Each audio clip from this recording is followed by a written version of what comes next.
Man, this prison was infested with spiders. There were spiders all over the place. There had spiders on the yard, spiders in the dorm, spiders in the lockers. There were so many spiders in this prison that it was causing a rift between the inmates and the guards. And it just ended out bad for everybody involved. This is the case of the mysterious missing spider inside a South Louisiana prison. That's right. We're going to talk about it right now. So we're going to go all the way back to around the year 2000, where I was doing time in what they might call a satellite camp. I was sentenced to state prison time, but in Louisiana, there's a high incarceration rate. So there's not necessarily enough room inside the state-run prisons to house all the people who are getting sentenced to prison. So there's these things that they call satellite camps. And in the satellite camps, there are excessive inmates who are sentenced to prison time, and some who hadn't even been sentenced yet are still waiting in the parish jails, because the parish jails are overcrowded, and that they'll send them also to these satellite camps, which is crazy because they're not supposed to mix pretrial inmates with sentenced inmates, but I've seen it happen. Louisiana is one of those crazy states where, you know, the prison system is a for-profit business and there's a lot of money involved, and if money's involved and money to be made, then you're going to get investors involved. And so investors are invested in prison systems. Therefore, you have private run facilities where they make money on every inmate per day to feed and house them. And the prices that they actually pay to feed and house them are less than what the state's paying them or the federal government's paying them. So they can actually make a profit, a big profit off of the inmates. So they want more inmates. So these places are stuffed to the brim, not just with people though, but with spiders. Let me tell you, there's going to be another time when I tell you it was infested with crickets, which was a bigger deal than the spiders. But this place was infested with spiders. Here's the story. So on this prison where you have inmates in this satellite camp, wherever there's inmates, they're looking for ways to pass the time. And one of the ways that they passed time in this facility was that they did a lot of gambling. They would gamble on everything from fist fights. Yeah, that's right, inmates fist fighted, and they betted on it, just like backyard brawls, except it was in a dormitory. They never really did it on the yard. If something kicked off on the yard, it wasn't a staged fist fight. Staged fist fights were when, you know, two people were going to come together and fight, and then people were going to bet on it. You know, sometimes in the dormitories, you put a bunch, you got to write your name on a piece of paper, put it in a hat. They pull whatever two names they pull out. Those are the two people that got to fight, and then the inmates are bet on it. You know what I mean? So there's a lot of that going on, a lot of gambling. They do that to pass time. There's a lot of playing cards, you know, dirty hearts, spades, you know, when they really get serious, Texas Hold'em, you know, 21, you know, which is blackjack. So they're betting on everything, and they're betting everything from water to knees. What do I mean by that? Like dudes who don't have nothing to do because they trying to pass the time. They're betting like if you lose, you got to drink a quart of water every hand you lose. So if you lose 4 hands in 30 minutes, you got to drink 4 quarts of water. You figure it out. Next thing you know, you overfilling with water. It's hard for you to drink water because you got so much water in your stomach. So they're betting on that. They're betting on knees. You know, if you lose, you got to get on your knees on a hard, cold concrete that's inside this jail floor. And the more hands you play, them knees start hurting, you know, and them dudes, they'll make you stay on your knees until your knees bleed, you know. But sometimes it gets serious. They bet in canteen, they bet in honey buns, soups, coffee, cigarettes, and sometimes dope and real money. I know they have real money in prison because I had real money in prison, especially this prison. This was a wild little camp. And I would say that a lot of people who were in this camp who wanted to live a life of peace preferred to go to a state prison. State prisons are more calm, collected, and cool compared to these little satellite camps. When these satellite camps, you're getting a lot of these youngsters up there, and these youngsters are chaotic, and they're the ones who, you know, you get a dormitory, you know, with 50 youngsters in it, and, you know, 20, 30 of them each are all from the same neighborhood. They all know each other. It gets crazy. It gets loud. There's never no peace.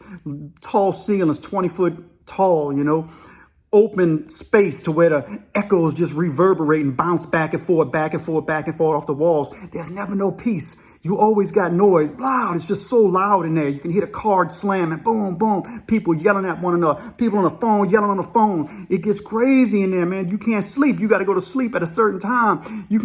But the crazy part is, eventually you get used to this. You know, your body gets used to it, and you learn to sleep in the chaos.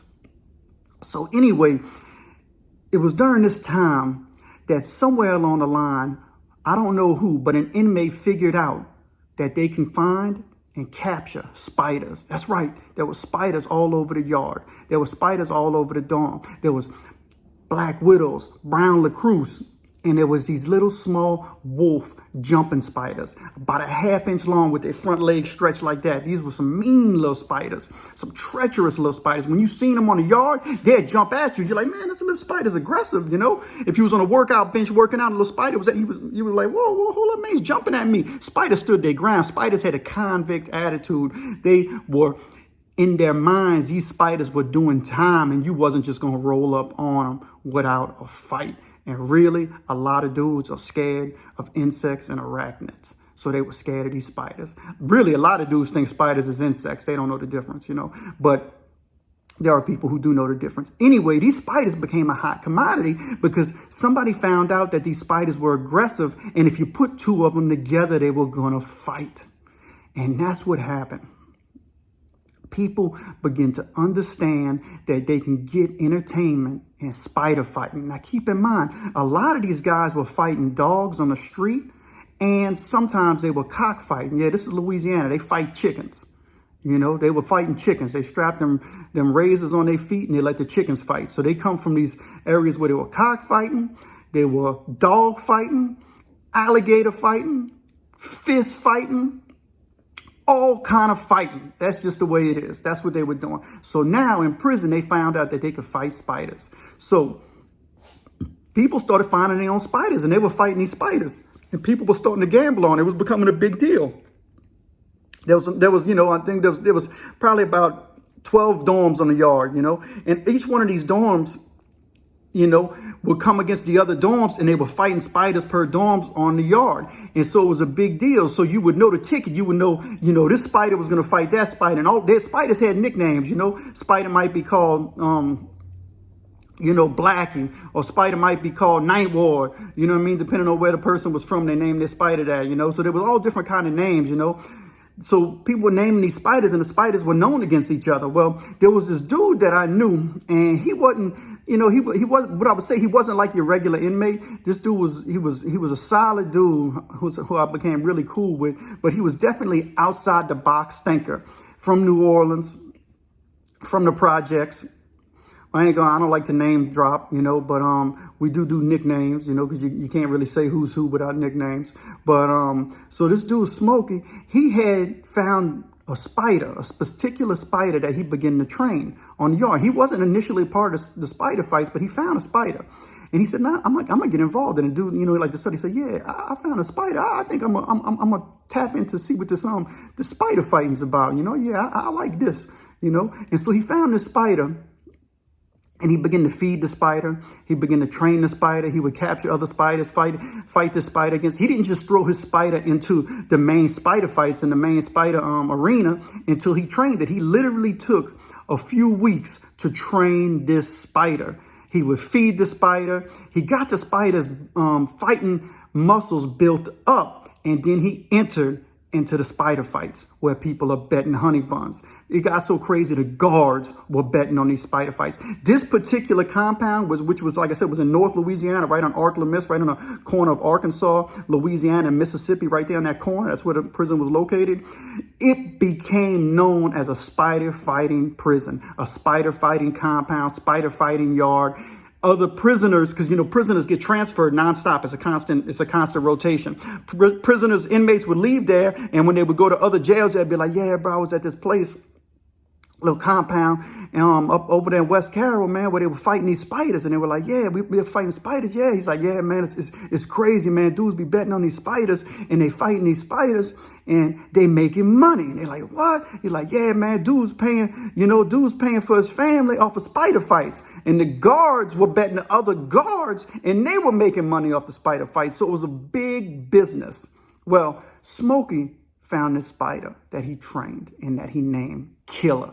That's right. Killer was going to be the new next best thing. And let me tell you what happens.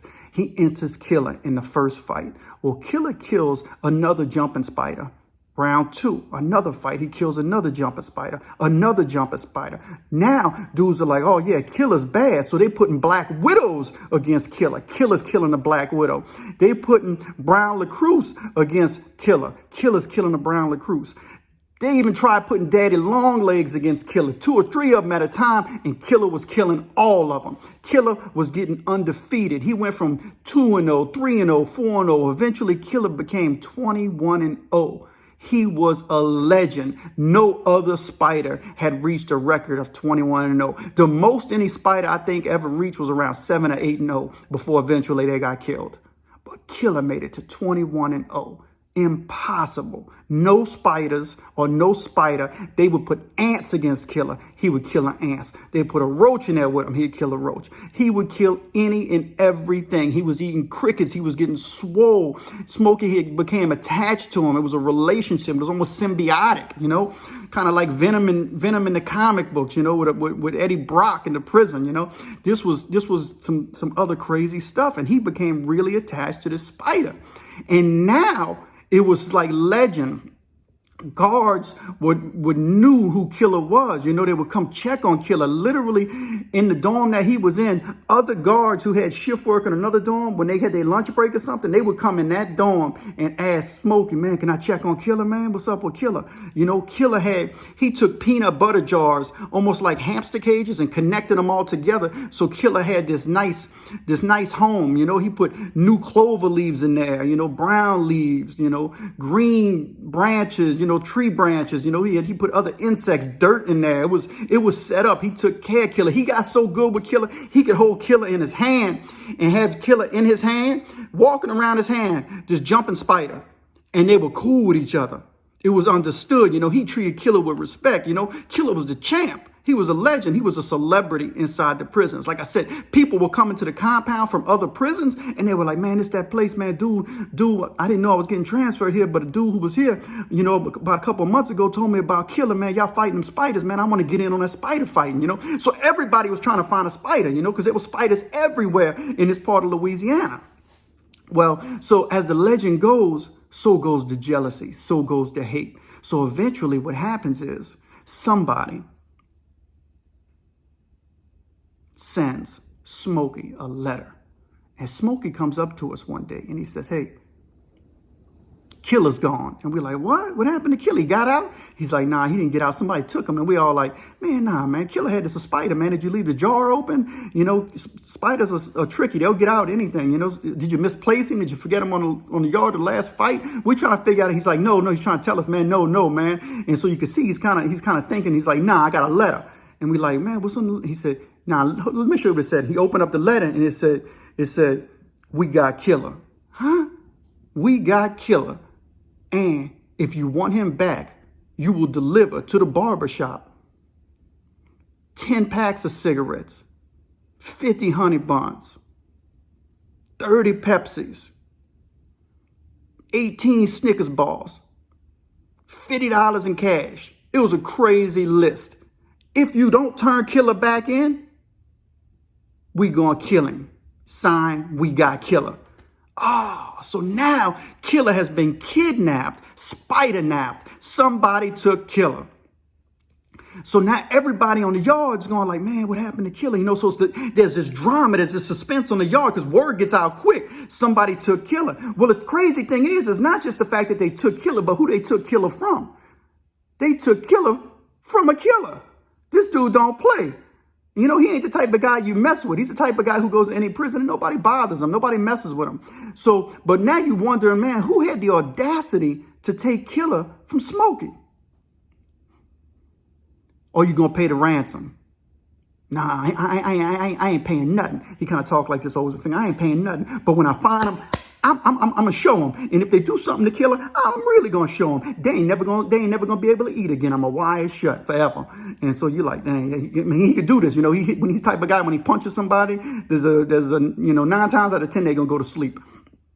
So you're wondering, like, dang, who these dudes had to be some bad dudes who took Killer. Now, keep in mind, there's 400 people in the yard, 400 or 500 people. So there's a lot of people in this jail. And so, the drama builds up and the time goes by. And now even the guards are coming up to Smokey and they're like, you want us to pay the ransom? We know you don't roll like that, but we'll pay it for you, because the guards are betting money. The spider fights are stopped. There ain't no more spider fighting now. There's no more spider fighting on the yard. So the excitement and the entertainment has died down ever since the kidnapping of Killer. So everybody's trying to get Killer back so the spider fights can go back on as normal, because when something crazy goes down, this can lead to some violence. Now the lieutenant, the captains, all of them have to get involved too. And then some of them were even betting on the spider fights. Well, a couple of weeks go by and still nothing happens. Eventually, Smokey gets another letter. We won it now. We told you we ain't playing. He's like, I ain't paying it. The next day, he gets another letter back. He comes up to us and his face is downcast and he's kind of sad. And you can see something's bothering him, because, Killer was his friend, They were close. And he's like, yeah, I got another letter back. And we're like, what happened, bro? And he reads the letter and he's like, we told you we wasn't playing. Next time, we're going to kill him. And inside the letter was one of Killer's little hairy legs. They done cut Killer's hairy legs off and said horses dead in beds, like on The Godfather. They done sent to Smokey Killer's leg. And so everybody's really tripping out like now. Man, is the spider fights ever going to go back? Is Killer alive? Is that even Killer's leg? Or did they send another spider's leg? Because you can't do DNA analysis to see if that's Killer's leg. So you don't know if that's all kind of speculation on the yard. Is that Killer's leg? Is that another spider's leg? Is Killer even still alive? Is this even real? Who got Killer? Who's these inmates? And they keeping it quiet. Another letter comes. And they say, man, pay us. And he's like, I ain't putting nothing in no barbershop. Yeah, I'm going to tell him I sent it. I'm going to go wait in the barbershop and I'm going to show him. You know what I mean? I'm going to get Killer back, man. My heart hurts. And you're like, you feel him. You can see that he's hurt behind the loss of his spider. Well, he got another letter because he didn't pay. And it said, we told you we wasn't playing, except inside the envelope was Killer's body. And it really was Killer. Man, it was doom and gloom on the yard. The whole compound found out. It was quiet and somber inside the chow hall. Killer was dead. The champ was killed, and nobody knew who did it. Everybody was trying to figure it out because the person who did this interrupted big business in spider fights. The spider fights never picked back up after the death of Killer. I think the guards had a lot to do with it. They shut it down, but there was no more spider fighting. When Killer died, they had a funeral for him in the prison. Dudes from different yards came over to pay their respect. I ain't never seen inmates pay respect, convicts paying respect to a dead spider. They buried him and put a cross there.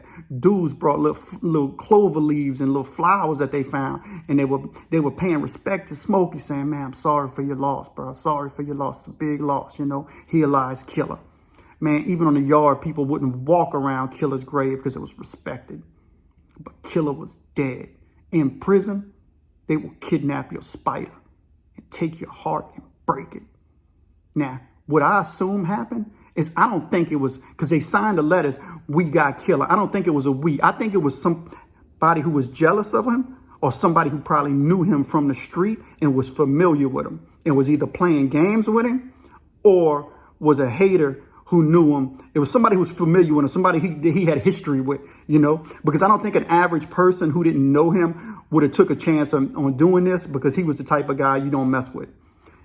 That's my first conclusion. My second conclusion, which I think is more probable, the guards took Killer. One of the guards who betted against Killer lost his money, and this was his payback for losing his money. So the guard kidnapped that spider and killed him. He wasn't never going to go to the barbershop to get the ransom. He just was going to kill and make an example. And I believe it's possible that a guard took Killer and killed him, because guards got the most access to the dorms during chow and whenever nobody's in the dorm. That's what I think happened to Killer. So, on a sad case and a sad story, yes, Killer did die. But there's a good part to it, you know what I mean? It's a good memory. A lot of spider fights happened. It was awesome watching those spider fights. You might say it's cruel, but A bunch of prisoners doing time are looking for any way they can to pass the time. Anyway, thanks for watching, and take a moment to like and subscribe and leave a comment about spider fights in prison. And check out my channel, With or Without Parole. It's a new channel about prison where we talk about prison, crime, and anything crime and prison related, and also how to get your life together and get your mind in order, because you can't live like this forever. You can't be a convict forever. You can't be playing this game forever. You got to change your life. Anyway, like and subscribe. Let's get it.